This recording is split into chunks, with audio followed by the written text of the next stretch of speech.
Welcome to the latest book review.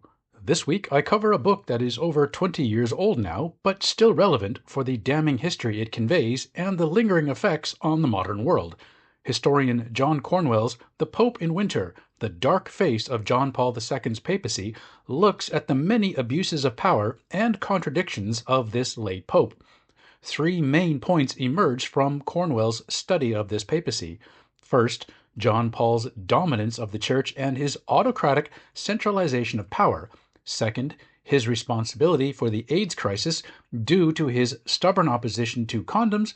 And third, and most damning, his responsibility for the cover-up of the sexual abuse scandal that erupted in his final years. Starting with the papacy of Pius IX, from the mid-19th century up through Pius XII, who died in 1958, the papacy became increasingly centralized, particularly after Pius IX lost control of the Papal States and Rome by 1870, sparking his decree of papal infallibility that was rubber-stamped at the First Vatican Council. Following Pius XII, John XXIII sought a return to the collegial cooperation with the bishops rather than the top-down papal autocracy that had emerged over the past century. Indeed, Pope John's collegial vision was enshrined in many documents of the Second Vatican Council, which, ironically, John Paul had attended as the Bishop of Krakow. But as Pope, John Paul reversed this spirit of brotherhood in favor of an autocratic papacy with all power vested in his hands. This centralization of power would have lasting impacts, as Cornwell shows.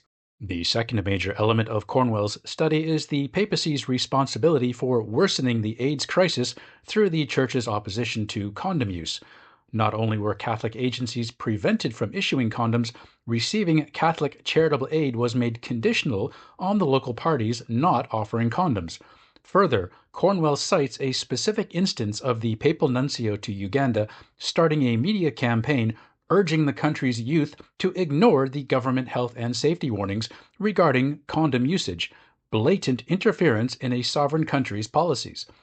Additionally, Cornwell points to the outright lies spread by the Vatican's head of the Pontifical Council for the Family.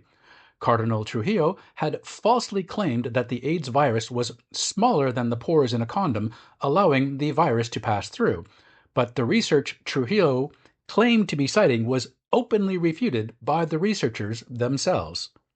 Thirdly, Cornwell makes the case that the sexual abuse scandal, which erupted in early 2002 following the Spotlight News articles, belongs squarely at the Pope's feet.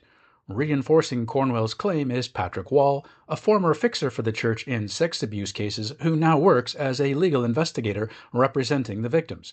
In my recent conversation with Patrick, I asked him about Cornwell's claims, and Patrick wholly concurred, noting that the power to defrock priests and return them to a lay state rests solely with the Pope.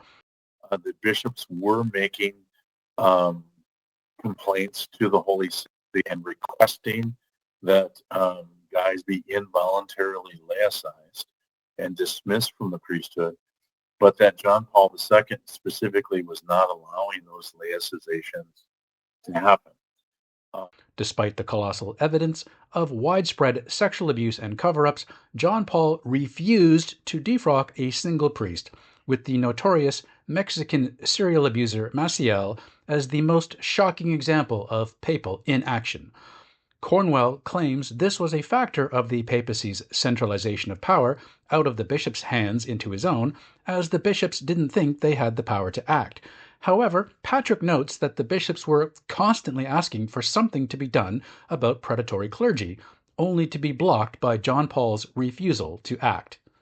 Indeed, Cornwell makes the case for the dark face of John Paul's papacy, given the millions who became infected with AIDS during his papacy and the tens of thousands of sexual abuse cases that could have been prevented if only the Pope had acted decisively to protect the congregations from predators instead of the institution.